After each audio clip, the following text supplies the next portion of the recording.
Namaste students. Today's topic is biomolecules. This is one of the very important chapter for NEET, which carries around 16 marks, where there can be 4 questions can be asked and the weightage is about 10%. This chapter even you will study in chemistry. So you can also solve some of the questions using this chapter. Now, what are biomolecules? What are biomolecules? Biomolecules, you can just tell that it is a biochemistry. Chemistry as well as a biology. Bio refers to living organisms as well as chemistry, nothing but the chemicals. So biomolecules are nothing but chemicals which are found in the living organisms. So biomolecules are the chemical compounds. They are found in living organisms. So these chemical compounds may be organic and inorganic. Organic compounds as well as the inorganic substances. So now if you want to analyze a chemical, which is found in a living tissue, how to analyze the chemical composition. So now here you need to take a piece of tissue. So piece of tissue, that may be a piece of vegetable, that may be a piece of leaf or anything that is a plant based, or in the animal basis you can take a piece of liver, where that tissue is taken and it is grinded using a trichloroacetic acid using mortar as well as a piston. So you have to grind it properly so that you will get a thick slurry. So this thick slurry, then it will be filtered using a muslin cloth, white muslin cloth. Okay, thick slurry is filtered using a thin muslin cloth, so that you will get 2 fractions. There is a formation of 2 fractions. One is a filtrate and one more is a retentate. Filtrate as well as a retentate. Whereas filtrate is a acid soluble pool. Filtrate is nothing but the acid soluble pool. It is mainly consisting of cytoplasmic content as well as where there is a presence of biomicromolecules that I will explain later.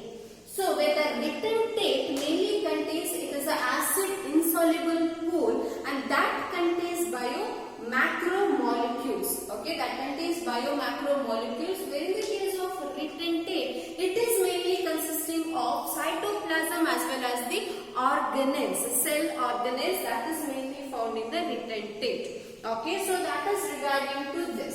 Now, if you want to find, see, whereas in the case of filtrate and retentate, we can get lot of organic substances. There is a presence of lot of organic substances. If you want to analyze the inorganic compounds,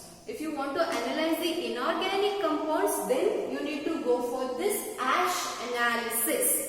This is known to be the ASH analysis. In this, a piece of tissue is taken, same like before. A piece of tissue is taken, but it is dried to evaporate all the water. It becomes anhydrous to dry all the water content which is present in a tissue. Then it is burned to oxidize. The substance is burned to oxidize. So then what we get is nothing but the ash. Okay, what we get is a ash, which is mainly consisting of inorganic elements such as calcium, magnesium, sulfur, etc.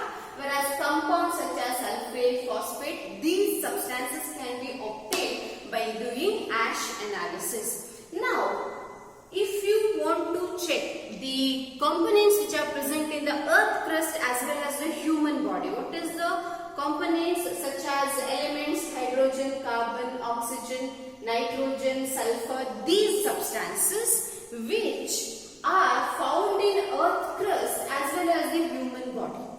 But the difference is that their percentage, the amount that varies in the earth crust as well as the human body. When you consider, so maximum you can consider of carbon, oxygen as well as the nitrogen. So this is very important. See, based on this table, MCQs can be asked for your NEET exam. Okay, based on this table, MCQs can be asked for your NEET exam. So here, that's why please note this. Hydrogen 0.14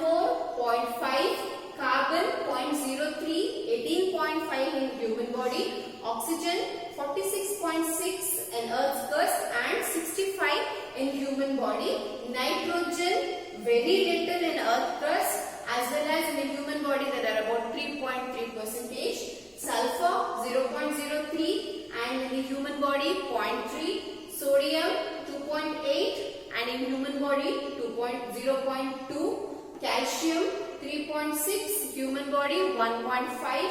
Magnesium 2.1, 0.1. Silicon, which is found about 27.7% in the earth crust, but it is in the human body, it is considered to be the negligible.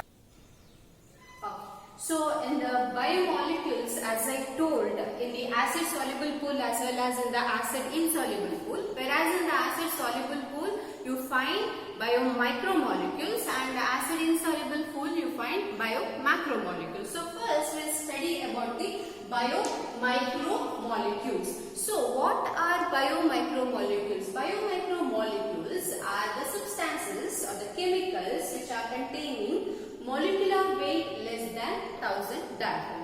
So in the acid soluble pool, what we find is the substances weight 18 to 800 Dalton molecular weight. Normally it is consisting of cytoplasmic substances. So some of the biomicromolecules are amino acids, lipids, sugars as well as the nitrogen bases. As you know that the proteins are considered to be the building block of our system. Proteins are made up of amino acids. So when you distinguish biomicro from macro, for example, biomacromolecule is a protein, biomicromolecule is a amino acid. So amino acid, it is formed of an amino group, that is NH2, and an acid group, that is COOH, as well as a variable group. You can see the structure here. The middle C, this is known to be the alpha carbon. Attached to this, there is a amino group NH2, carboxylic group COOH, H group as well as R. So this R is considered to be the variable group. R varies for the different types of amino acids. So we have around 20 types of amino acids which are involved in the process of protein synthesis. So here I have given some of the examples. See, now as you know that when the amino acids are joined to form a proteins, so literally they will just, if I have a 20 amino acid, I never call it as a protein. So that need to be joined by a bond. So now I have NH2, one carbon COH, NH2, another carbon COH. Now this carboxyl group as well as the amino group will form a CONH, that is forming a peptide bond. How this peptide bond is formed? By the elimination of water. This is a dehydration of water.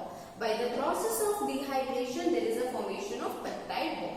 So many amino acids are joined by a peptide, then they form a polypeptide. So that structure I will explain later. Now we will look into some of the amino acids. One of the very simple amino acid is nothing but glycine. Glycine is considered to be the simple amino acid. In the place of R group, variable group, there is a H, hydrogen. So it is a simple amino acid. Next, you can say the one more, that is alanine. Alanine is a one more. R group is CH2. Here there is one more amino acid is methionine. It is consisting of a sulfur group. This is an important MCQ. This can be asked. This is an important one. It is consisting of a sulfur group. And then is about the one more phenylalanine. It is having a aroma. Phenylalanine, which is having a heterocyclic ring structure.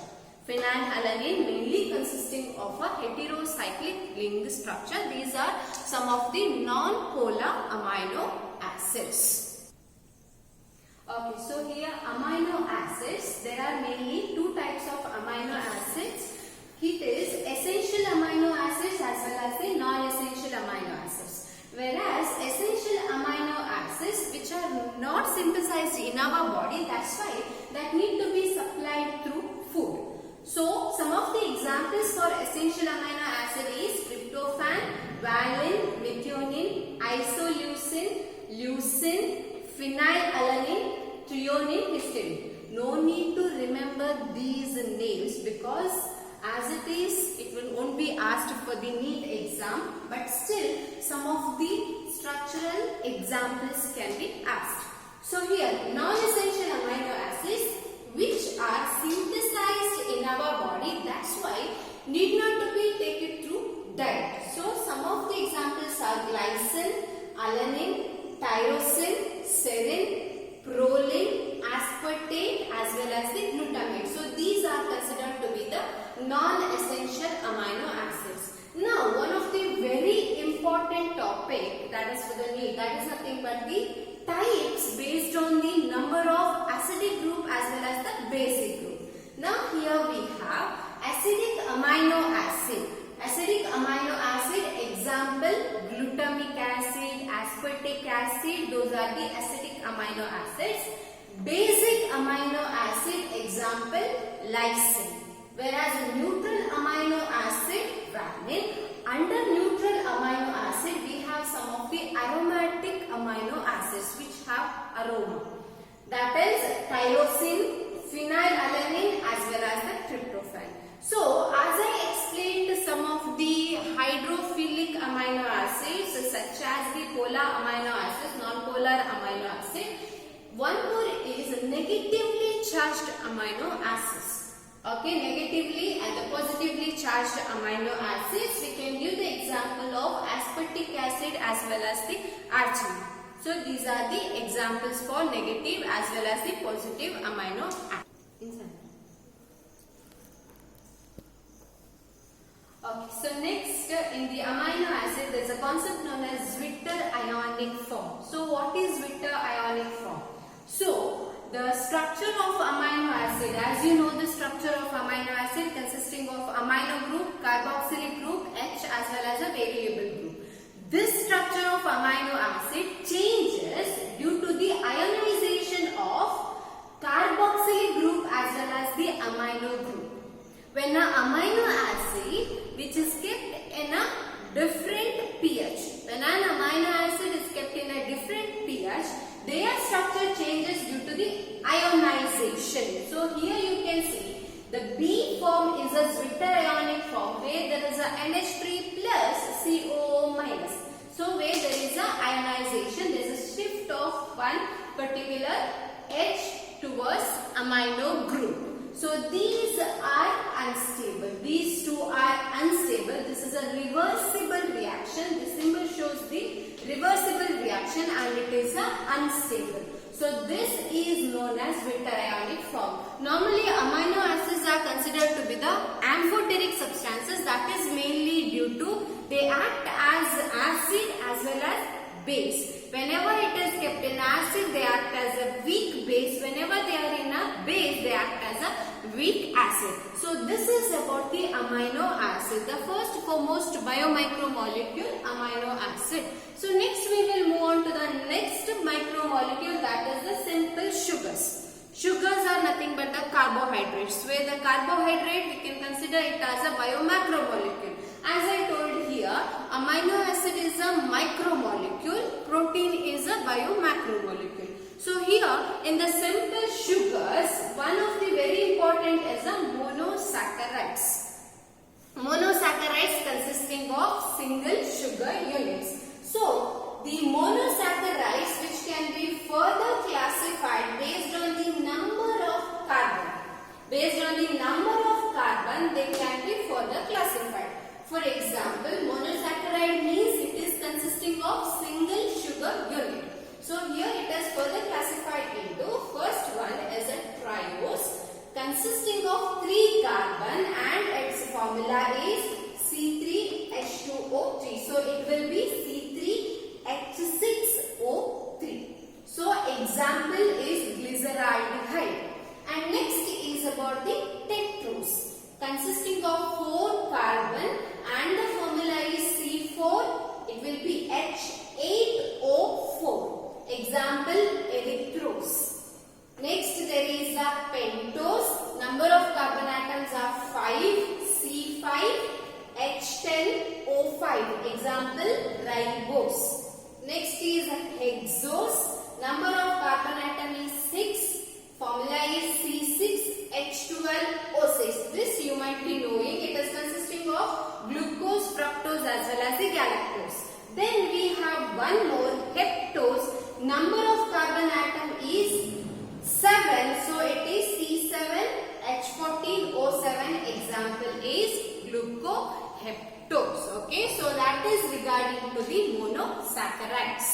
So that is about monosaccharides. Okay, so next we'll see one of the important monosaccharide, that is pentoses as well as hexoses.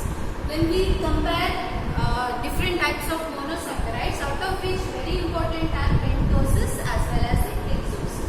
Whereas pentose, one of the very important example is a ribose. You might have studied DNA as well as RNA, where DNA is a deoxyribose sugar, whereas RNA consisting of a ribose sugar. So this is a deoxyribose structure and this is a ribose structure. Just take a snapshot of this so that you can study the structure clearly. So next is about the hexoses. So hexoses, we have very important 3 hexoses. Hexoses are nothing but C6H12 as well as the O6. So in the hexoses, it is mainly consisting of glucose, galactose as well as the fructoses. Though all these are having similar formula, but there is a difference in their structure. Geometry is different. So that is one of the very important difference which we see in these 3. This is a glucose, this is a galactose and this is a fructose, consisting of 6 carbon. Carbon number 1, 2, 3, 4, 5 and this is a 6th carbon. So this is about the hexoses. Now as I told is where the monosaccharides, they form a complex carbohydrates. How they form a carbohydrate? For that, very important is that do you remember how proteins are formed, where amino acids are joined by a bond known as a peptide bond. Here in this case there is a presence of glycosidic bond. So how this glycosidic bond is formed? So here I have taken 2 glucose and this is a glycosidic bond. You might be knowing that in the peptide bond there is a dehydration. Here also there is a dehydration, where in this OH of one glucose combines with the H of another glucose. Okay, OH of one glucose combines with the H of another glucose. So with the elimination of water by the dehydration, there is a formation of a glycosidic bond. So there is a formation of glycosidic bond by which oligosaccharides will be formed, where oligosaccharides consist of about 2 to 10 sugar units. We have in the carbohydrates, we have monosaccharides made up of single sugar unit, oligosaccharides made up of 2 to 10 sugar units, polysaccharides are made up of more than 10 sugar units. So in the oligosaccharides, where there is a formation of joining of 2 monosaccharides, that leads to formation of a disaccharides. Okay, so there are important 3 disaccharides: maltose, sucrose as well as the lactose. That can be explained and I will explain in the next. Okay, so next is about the disaccharides. It is made up of 2 sugar units. There is a maltose, which is also known as a malt sugar, consisting of glucose, 2 units of glucose. Glucose plus glucose gives the maltose. Whereas next one is a sucrose. It is also known as cane sugar or table sugar. What we use in our kitchen is nothing but the sucrose. It is made up of 1 unit of glucose and 1 unit of fructose and it forms the sucrose. And then last one is the lactose, which is known to be the milk sugar. The sugar found in milk is known to be the lactose. It is made up of 1 unit of glucose and 1 unit of galactose. So that forms the lactose. These are the 3 important disaccharides. Questions based on these can be asked.